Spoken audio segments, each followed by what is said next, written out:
Sve češći ukras bašta i vrtova u posljednje vrijeme su uzdignute gredice. To je idealno rješenje za sve one koji nemaju prostor za vrt ili baštu, a žele da uzgajaju vlastito povrće. Može se jednostavno napraviti i održavati, a također se može postaviti na bilo kojem mjestu i eventualno po potrebi i premjestiti. Danas ćemo vam pokazati kako jednostavno napraviti jednu uzdignutu gredicu i koje povrće i biljke mi u njoj uzgajamo. Za mnoge druge savjete o uzgoju voća i povrća te kreativne ideje u vrtu zapratite naš kanal i samim tim podržite naš rad. Pored toga što ove gredice imaju puno prednosti u proizvodnji povrća, estetski predstavljaju ukras u našem vrtu. Mogu se izrađivati od različitih materijala poput lima, kamena, cigli, drveta i drugih. Dimenzije mogu biti različite, pa pri izradi možemo biti maštoviti i raditi gredice različitih oblika. Mi smo našu napravili od daski. Širina gredice može biti preko metra, ali ne bi trebala biti šira od 140 cm. Bilo koja šira gredica bila bi nepristupačna i ne bi se lako mogla obrađivati. Mi smo napravili gredicu širine 90 cm. Dužina gredice može biti veća, a da bi pristup oko gredica bio funkcionalan, one ne bi trebale biti previše dugačke. Naša gredica je 2 metra dugačka. Kada je u pitanju visina, ona se može kretati od 20 do 70 cm. To također prilagođavate vašim mogućnostima i uslovima koji vama bolje odgovaraju za rad. Prvo što trebate odrediti jeste položaj gredice. Površina zemlje za gredicu mora biti ravna na osunčanom mjestu kako bi biljke dobivale barem 6 do 8 sati sunčeve svjetlosti dnevno. Pripazite i na zaklonjenost od vjetra jer će neke biljke rasti dosta visoko i ne želite da ih vjetar polomi. Ovisno od položaja vrta i viškom ili manjkom vode u tlu treba izabrati visinu.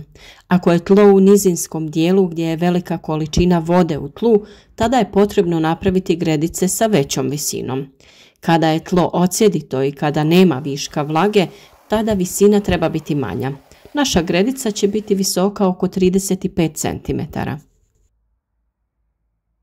Nakon što smo daske srezali na potrebne dimenzije, lagano smo plamenikom spalili površinski sloj.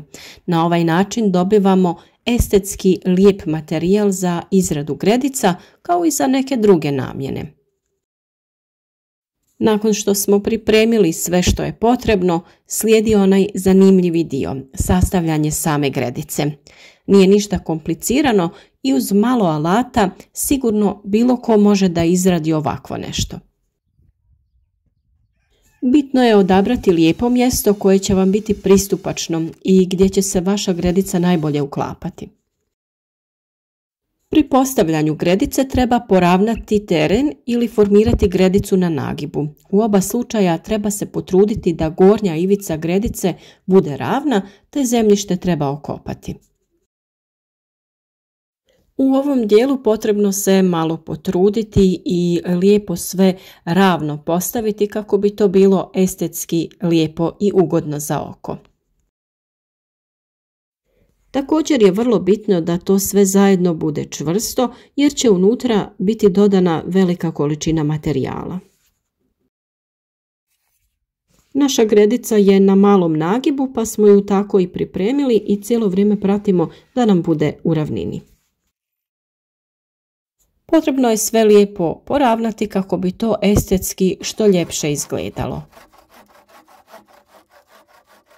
I naravno, na kraju materijal koji smo koristili dodatno smo zaštitili lanenim uljem da bi spriječili prodor vlage u drvo. I kada smo to sve završili, vrijeme je da krenemo sa popunjavanjem naše gredice. Ukoliko u okolini imate krtice ili miševe, bilo bi dobro prvo na dno staviti mrežu, pomoću koje sprečavamo da te štetočine uđu u gredicu. Sama gredica će biti prepuna materijala koje će nastaniti gliste, a one privlače krtice i glodavce. Ako u vrtu nemate problema sa tim štetočinama, mrežu ne morate staviti, ali za svaki slučaj treba dobro zatvoriti bočne strane da miševi ne mogu ući unutra. Da bi spriječili rast korova koji ostaju ispod gredice, na dno smo stavili karton.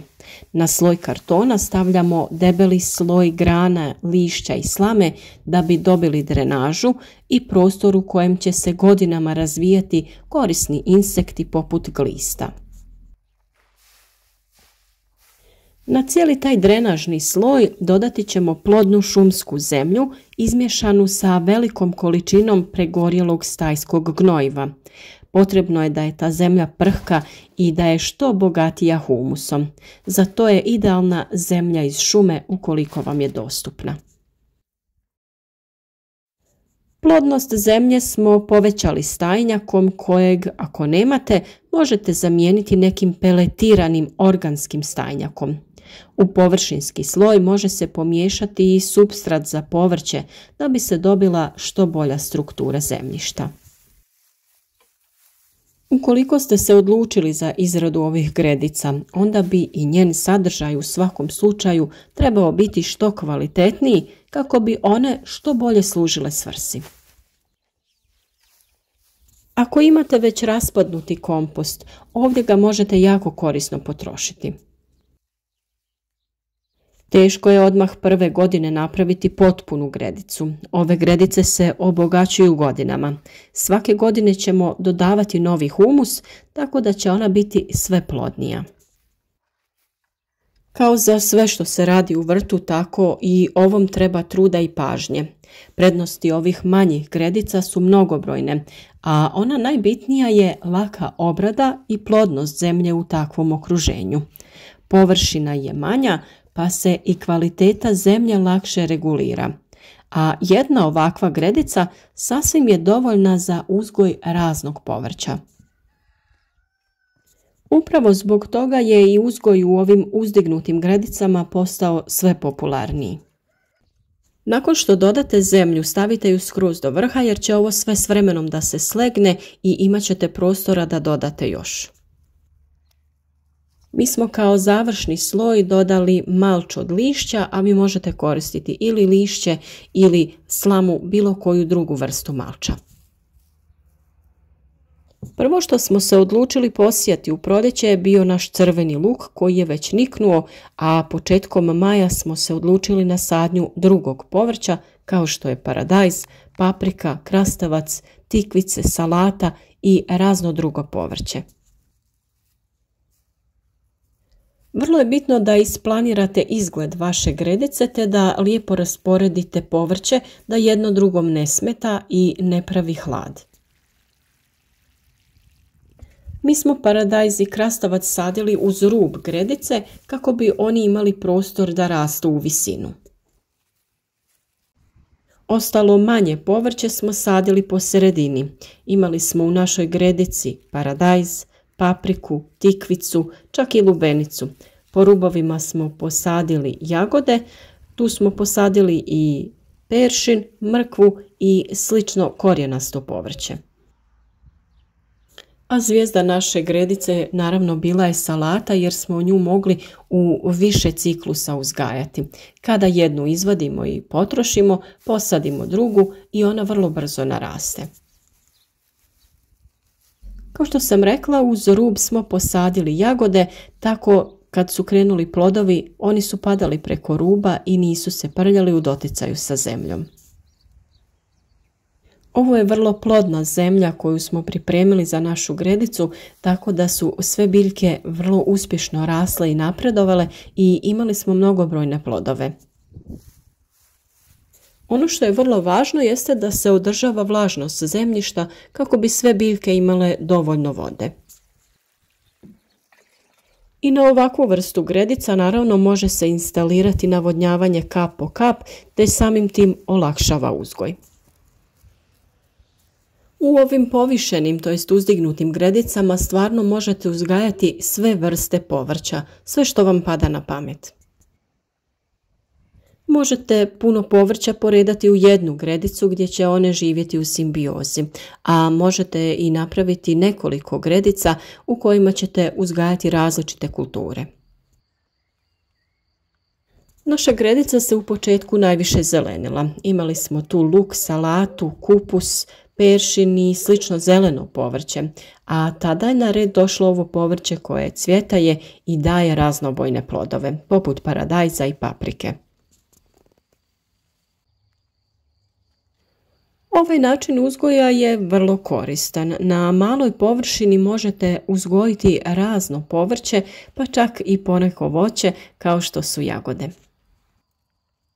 Za biljke koje rastu u visinu osigurajte potpornje i zavežite ih kako ne bi bile u doticaju sa tlom i samim tim izbjegnite pojavu bolesti. Kako berete pojedino povrće, samim tim oslobađate prostor gdje možete kasnije posaditi neko drugo povrće. U jesen kada izvadite većinu plodova, možete da posijete luk i salatu i vašu gredicu da prekrijete svojevrsnim plastenikom, te cijelu zimu imate dostupno razno zdravo povrće. Jednostavno preko gredice postavite neku običnu konstrukciju te stavite najlon i zaštitite zimsko povrće. Na našem kanalu možete pronaći mnoge zanimljive teme i savjete što se tiče uzgoja voća i povrća, pa podržite naš rad i zapratite kanal. A klikom na znak zvonca osigurati ćete sebi obavijesti o svakom novom video savjetu kako bi bili u toku sa radovima u vrtu.